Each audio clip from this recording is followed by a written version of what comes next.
Rajasthan times team है। Rajasthan times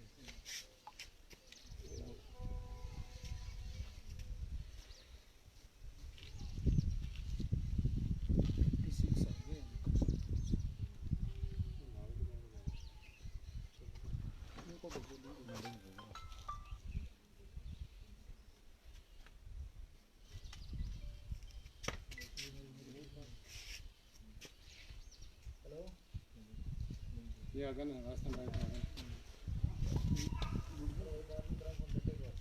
60 से ऊपर लोग चालू हो रहे तो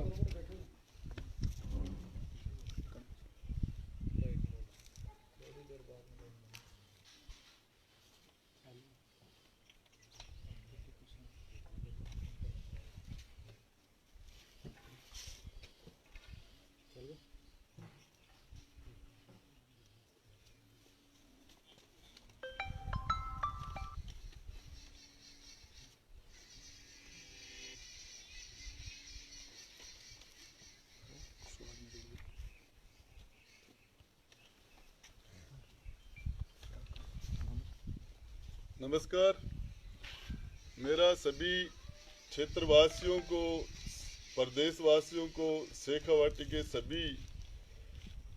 भाइयों और बहनों को, नौजवान साथियों को, माता और बहनों को, सभी को आप लोगों को कहना है कि ये जो पूरे विश्व के अंदर जो महामारी फैली हुई है और इसका दिन दिन जो रूप सामने आ रहा है, तो इसमें सारे के सारे लोग जिस तरीके से पिछले 40-45 दिन तक हमारी चाहे केंद्र की सरकार हो, चाहे हमारे मुख्यमंत्री गहलोत साहब हो, उन्होंने जो जो निर्देश दिए हैं उनका हमारे लोगों ने 100% उनका पालन किया है। इसके लिए तो मैं पूरे क्षेत्र के सभी मेरे साथियों को बहुत बहुत धन्यवाद देता हूं कि आपने इस विश्व की जो सबसे बड़ी महामारी है, कई शताब्दियों में इतनी बड़ी महामारी नहीं आई, और इसका जिस तरीके से हमारे लोग डटकर मुकाबला कर रहे हैं, जिस जिंदा दिली से मुकाबला कर रहे हैं, इसके लिए मैं आप सारे लोगों को बहुत बहुत धन्यवाद देता हूं, साधुवाद देता हूं और आपके धैर्य की दाद देता हूं। और मैं आपको बताना चाह रहा हूं, अभी जिस तरीके से पूरे विश्व के अंदर जितने भी बड़े बड़े महाशक्तियां हैं उनकी जो हालत हो गई है, और जो बड़े विकसित देश है उनकी जो स्थिति हो रही है, इसके बाद जो अलग अलग विशेषज्ञों ने अपनी अपनी राय दे रहे हैं। WHO के किसी विशेषज्ञ ने कहा कि शायद इसकी वैक्सीन कभी आएगी नहीं, और अभी पिछले 2-3 दिन से एक चीज जानकारी आ रही है कि इजराइल ने और इटली ने इसकी वैक्सीन तैयार कर ली है। तो शायद जब तक इसकी वैक्सीन न आ जाए तब तक हमें इससे बचना पड़ेगा। और आप सारे लोगों से हाथ जोड़ के निवेदन है, सारे लोगों से हाथ जोड़ के निवेदन कर रहा हूं कि एक व्यक्ति की छोटी सी लापरवाही से ये कोरोना की जो चेन है वो यदि टूटने न पाए, तो ये देख लेना कि इससे बहुत बड़ी त्रासदी हो जाती है। हमारे लोगों की छोटी सी किसी एक आदमी की लापरवाही से पूरे के पूरे लाखों लोगों को बहुत बड़ी मेहनत की हुई सारी बेकार हो जाती है। और इससे मैं सभी लोगों को एक बात कहना चाह रहा हूं, हमारे मजदूर भाई हैं, हमारे जो गरीब तबके के लोग हैं, चाहे हमारे जितने भी पेंशनधारी हैं, BPL हैं, चाहे सारे हमारे दिव्यांग हैं, चाहे जो भी कमजोर तबके के लोग हैं, उनको राजस्थान में हमने आगे बढ़ के और 1 करोड़ रुपए राजस्थान में आपके भाई ने सिर्फ पहला व्यक्ति है जो लोगों को खाने पीने के लिए इतनी बड़ी व्यवस्था का आप लोगों के आशीर्वाद से वो हम करने में सफल हुए। और उसका हम लगभग सभी जगह उसका सही तरीके से वितरण करने भी हमारे प्रशासनिक टीम को, और हमारे चाहे प्रशासनिक टीम हो, चाहे हमारे पुलिस की टीम हो, चाहे हमारे तहसील के जो लोग हो, चाहे हमारे जितने भी हेल्थ के लोग हो, इन्होंने जिस जिंदा दिली से ये काम कर रहे हैं, अपनी जान को हथेली पे लेके, जिस तरीके से युद्ध के मैदान के अंदर एक जवान अपनी जान हथेली में लेके मोर्चे पर फायरिंग करता है, उसी तरीके से हमारे चाहे हमारे डॉक्टर हो, चाहे हमारे नर्सिंग स्टाफ हो, चाहे हमारे वार्ड बॉय हो, चाहे हमारे होम गार्ड के लोग हो, चाहे हमारे पुलिस के लोग हो, चाहे हमारे प्रशासनिक अधिकारी हो, चाहे हमारे समाज सेवी और वॉलेंटियर हो, उन सारे लोगों ने जिस तरीके से काम किया उसके लिए सबको धन्यवाद देता हूं। अभी एक हमारे जिला परिषद के सीओ साहब ने एक आदेश दिया। वो आदेश था कि गांव के अंदर जो पानी की सप्लाई है और वो जो 24 आवर्स की बिजली की सप्लाई है उसको 24 घंटे से उन्होंने इस 4 घंटे की सप्लाई की। इससे ज्यादा यदि की जाएगी तो ग्रामीण को उनका पेमेंट करना होगा। तो मैं जिला परिषद सीओ से, हमारे कलेक्टर साहब से, हमारे जिले के प्रशासनिक अधिकारियों से कहना चाहता हूं, ये एक वैश्विक महामारी में चाहे हमारी केंद्र की सरकार हो, चाहे हमारे राज्य की सरकार हो, चाहे हमारे भामाशाह हो, हमारे कमजोर तबके के लोगों के लिए अपने सारे भामाशाहों ने अपने सारे दरवाजे खोल दिए कि कैसे भी करके हम इस बीमारी से बाहर निकलें। तो हमारे जिला परिषद के सीओ साहब ने ये जो तुगलक की फरमान जारी किया है, इसके लिए मैं कहना चाहूंगा कि ये मई जून के महीने में आप इस पानी के ऊपर कोई ये तुगलकी फरमान ये रजिया कर न लगाने की बात करें। और इसके अंदर ये जनता, सबसे बड़ी बात यह है कि ये कोरोना से जिस तरीके से हमारे जांबाज, हमारे वाल्मीकि समाज से लेके ब्राह्मण समाज तक 36 समाजों के हमारे लोग, हमारे सभी धर्मों के लोग, सभी जात बिरादरियों के लोग, और सबसे ज्यादा इसका प्रभाव हमारे गरीब तबके पर पड़ रहा है। इस पर हम ऐसा कोई और तुगलकी फरमान हम न जारी करें। और यदि कोई समस्या होगी तो हम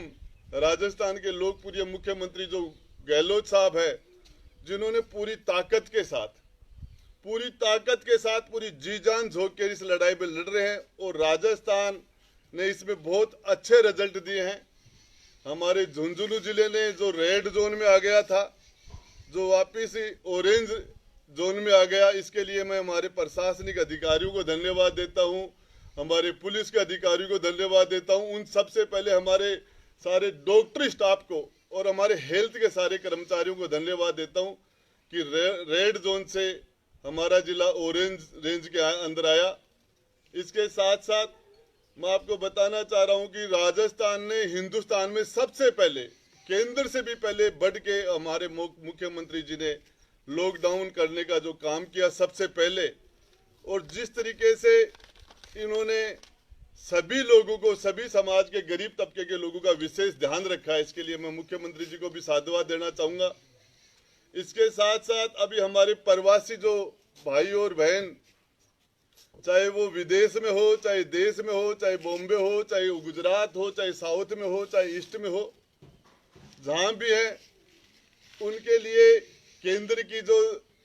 गाइडलाइन है, चाहे राज्य की गाइडलाइन है, कुछ लोगों को हम लेके आए हैं। और जब विदेशों में फंसे हुए लोगों को लाने के लिए सरकार पूरी जी जान लगा रखी है, तो आप मेरे सारे प्रवासी, मेरे भाई और बहन, मेरे नौजवान साथियों को मैं कहना चाहता हूं, आप धैर्य रखिए। हम मुख्यमंत्री जी के निरंतर संपर्क में हैं और आपकी जो समस्या है उसके बारे में हम प्रयास कर रहे हैं। एक बार कुछ लोग आए हैं, जो लोग और फंसे हुए रह गए, उनको हम दोबारा निकालने के लिए प्रयास करेंगे। लेकिन सबसे बड़ी बात यह है, इस महामारी से बचने के लिए हमें ज़्यादा से ज़्यादा सोशल डिस्टेंस का पालन करना चाहिए, और इस सोशल डिस्टेंस का पालन करेंगे तो हम इस बीमारी का मुकाबला हम कर पाएंगे। और इसके लिए जितने भी मेरे प्रवासी जो राजस्थान से बाहर के, चाहे गुजरात है, चाहे बॉम्बे, यहाँ से जो भी अभी जिन लोगों को क्वारंटाइन कर रखा है, वो सारे लोग इसका पूरी तरह पालन करें। वो 14 दिन तक बाहर न निकले और इस कड़ी को न जुड़ने दें, और इस कोरोना की इस महामारी कड़ी को हम तोड़ेंगे और इससे हम पूरा संघर्ष कर रहे हैं। तो जितने भी लोग बाहर से आए हैं उनसे भी मेरी गुजारिश है, अपील है कि वो आइसोलेशन में जो लोग हैं, क्वारंटाइन में जो लोग हैं, इसका पूरी तरह पालन करें। और अभी जिन लोगों को जो नए नर्सिंग स्टाफ के अंदर जिन लोगों को नई नियुक्तियां दी जा रही हैं, बाकी भी जो दूसरे डिपार्टमेंट में जिन लोगों को नई नियुक्तियां जारी की जा रही है, उनके साथ कहीं छोटा मोटा कहीं उनको लग रहा है उनके साथ नाइंसाफी हो रही है, तो इस मामले में हम माननीय मुख्यमंत्री जी से बात करेंगे। और नर्सिंग स्टाफ के बाकी के जितने भी डिपार्टमेंट में नव नियुक्त होने वाले कर्मचारियों को हमारा आश्वासन है कि उनको घबराने की जरूरत नहीं है। लेकिन सच्चाई ये है कि इस टाइम में जिस तरीके की ये महामारी है और इससे मुकाबला करने हमारी सरकारें कर रही हैं, हम लोग कर रहे हैं, इसमें सभी लोगों को थोड़ा थोड़ा सैक्रिफाइस करना पड़ेगा। जिस तरीके से हमारे कर्मचारी हैं, उनको भी यदि उनके भी वेतन वगैरह में कटौती हुई है, मंत्रियों के वेतन में भी कटौती हुई है, विधायकों के भी हुई है, सभी जगह किसी न किसी को थोड़ा थोड़ा अपने उन लोगों को जो गरीब तबके के भाई है, जो इससे सबसे ज्यादा पीड़ित है, उनको बचाने के लिए हमें थोड़ा थोड़ा वसुदेव कुटुंब का परिचय देते हुए हमें उनकी हिफाजत करनी पड़ेगी। और मेरा आप सारे लोगों से अनुरोध है कि इस मामले के अंदर सभी पार्टी के लोगों से, सभी जाति बिराद के समाज के लोगों से, सभी धर्मों के लोगों से इसमें किसी भी तरह की सियासत और राजनीति न करे, मेरा हाथ जोड़ के निवेदन है। और इसके बाद, इस कोरोना की लड़ाई के बाद ये घोड़े और ये मैदान चालू रहेंगे, जिसकी मर्जी हो कभी भी आ जाना, ये तो मैदान खुले हैं, कोई भी आ जाए। लेकिन मेरा हाथ जोड़ के निवेदन है कि कम से कम इस संकट की घड़ी के अंदर आप लोग राजनीति न करें। कुंभाराम लिफ्ट में पानी कब आ गया, कब आएगा, किसने लाया, ये भी इन बातों के लिए हमारे पास समय पड़ा है और इसका हम आगे भी जवाब दिया है, आगे फिर जवाब दे देंगे। ये तो 5 साल में इम्तिहान होते रहते हैं। मेरा तो आपसे सभी लोगों से निवेदन है कि इसके अंदर हिंदुस्तान के अंदर हमारे पूरे हिंदुस्तान में हमारे मुख्यमंत्री जी की इस जो साहसिक फैसले किए, ये लड़ाई में जो अच्छे रिजल्ट आए, उसके खुद हिंदुस्तान के प्रधानमंत्री नरेंद्र मोदी जी ने भी गहलोत साहब की बधाई की है। तो इसके अंदर जब आपके आका ने बधाई कर दी तो आपको छोटी मोटी बातें साइड कर देनी चाहिए। और इसमें हमारी प्राथमिकता यही हो कि हम एन केन प्रकारेण इस बीमारी से हम जीते, इसमें हम विजयी हो। और मेरे सारे क्षेत्र के सभी भाइयों से, सभी जो प्रवासी भाई मजदूर हैं उनसे, जो विदेश में जो प्रवासी मजदूर हैं उनसे, और जो कई बॉर्डर पर रुक गए हैं, उन सब के लिए हम चिंतित हैं, उनके लिए हम प्रयत्नशील हैं, हम प्रयास कर रहे हैं। और हमारी आपको बता रहा हूं कि हर दूसरे तीसरे रोज माननीय मुख्यमंत्री जी से इस मामले को, क्षेत्र की बात को लेके वो पूछते रहते हैं और हम मुख्यमंत्री जी को यहाँ का पूरा अपडेट देते रहते हैं, पूरी जानकारी हम उनको मुहैया कराते रहते हैं। इसमें विशेषकर मेरे गरीब भाई और बहनों तक जो खाद्यान्न, जो ये सामग्री पहुंचाने वाले सभी मेरे वॉलेंटियर, मेरे छोटे भाई, मेरे दोस्त, मेरे अजीज, उन सभी को जिन्होंने गरीब बिना किसी भेदभाव के, बिना किसी पक्षपात के, जो भी पीड़ित हो, जो भी जरूरतमंद हो, जिसको भी नीड हो, उस तक मदद पहुंचाने के लिए जो प्रयास कर रहे हैं, आप सब लोगों को सलूट करता हूं, आप सब लोगों को धन्यवाद देता हूं और आपको नमन करता हूं। मेरा तो आपसे निवेदन है कि ये जो भी पीड़ित हो, वो इसमें कहीं भी राजनीति बीच में आनी नहीं चाहिए। ये तो सिर्फ मानवता को बचाने की हम जंग लड़ रहे हैं, इंसानियत को बचाने की हम जंग लड़ रहे हैं। और इसमें परमपिता परमेश्वर माँ भवानी जगदम्बा हमारी रक्षा करेगी, हमें सफलता दिलाएगी। और मेरा तो विशेषकर दोबारा हमारे जितने भी लोगों ने इस जिले को रेड जोन से ऑरेंज रेंज में लाने के लिए, हमारे सभी,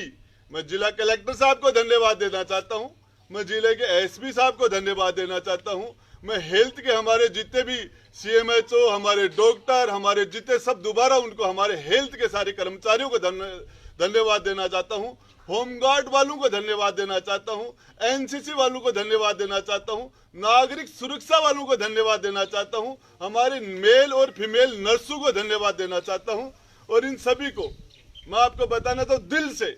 आप लोगों को सैल्यूट करने की दिल से सैल्यूट करता हूं, आपको नमन करता हूं। आपने जिस तरीके से एक एक आदमी को उनकी स्क्रीनिंग की है, उनकी जांच की है, उन तक मदद पहुंचाने के और इसके लिए खुद की जान जोखिम में डाल के आपने जो साहसिक काम किया है, इसके लिए पूरा प्रदेश और पूरा देश और पूरी जनता, पूरी मानवता आपके प्रति एहसानमंद है, कृतज्ञ है। और मेरा आपसे निवेदन है कि ये पहला हमारे हेल्थ के कर्मचारियों के ऊपर, अधिकारियों के ऊपर, हमारे कोरोना के खिलाफ लड़ने वाले योद्धाओं के ऊपर हमारी जल, थल और नभ सेना ने जिस तरीके से पुष्प वर्षा कर रही है, इसी तरीके से हमारी पूरी जनता अपने दिल से आपको शुभकामना और धन्यवाद देती है।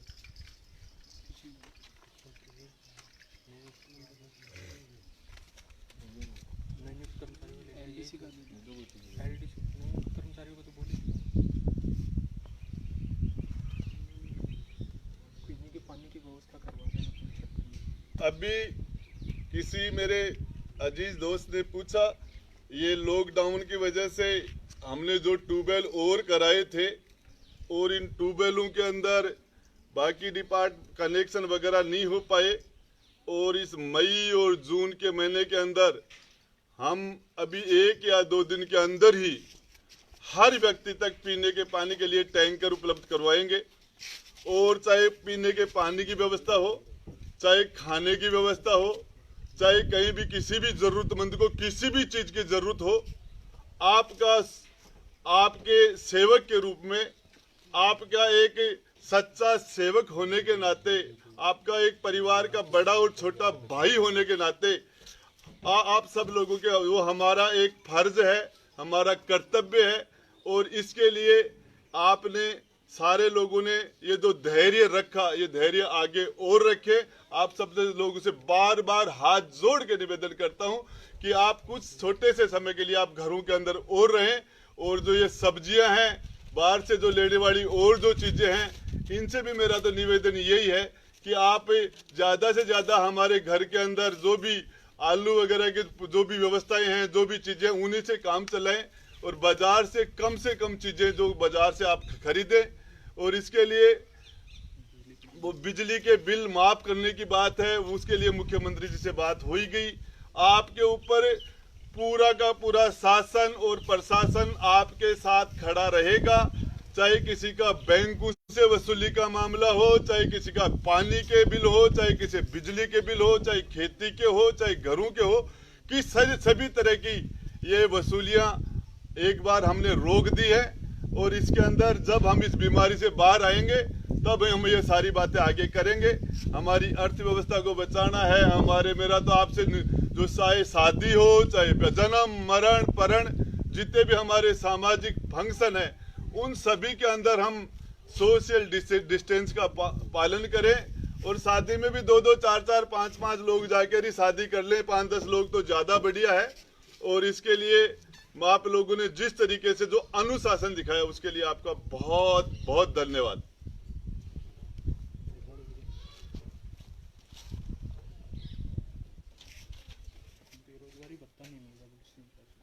अभी एक प्रश्न आया है मेरे पास, जो बेरोजगार नौजवानों को बेरोजगारी भत्ता नहीं मिल पाने की जो बात है, इसके लिए मैं माननीय मुख्यमंत्री जी से निवेदन करूंगा जाके, और इस मामले में आपको जब दोबारा 5 दिन के अंदर, 4 दिन के अंदर जब सीएम साहब से मिल के आऊंगा, तो इसका जो भी मुख्यमंत्री जी मुझे पूरी की पूरी ताकत जो आपने मुझे दी है, उस पूरी ताकत को लगा के मुख्यमंत्री जी के सामने आपके पक्ष को रखूंगा। और उसके बाद में ये उनका जो आपको बताऊंगा, हम पूरा प्रयास करेंगे कि आपके हमारे इस चुनावी घोषणा के जो वादा था सरकार का, गहलोत जी का,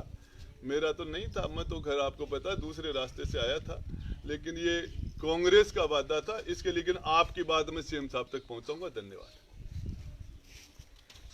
बीपीएल व गरीबों को केंद्र के अलावा राजस्थान सरकार ने भी गेहूं आवंटित कर दिया है, अब वितरण हो जाएगा। अभी एक मेरे पास क्वेश्चन आया है कि एक पर्सन है कि बीपीएल और दूसरे गरीबों के लिए जो केंद्र ने जो गेहूं आवंटित किया है, तो राज्य सरकार ने क्या किया है, तो मैं आपको बता देना चाहता हूं, राज्य सरकार ने भी इसके लिए गेहूं आवंटित कर दिया है, वो अब आप तक पहुंच जाएगा।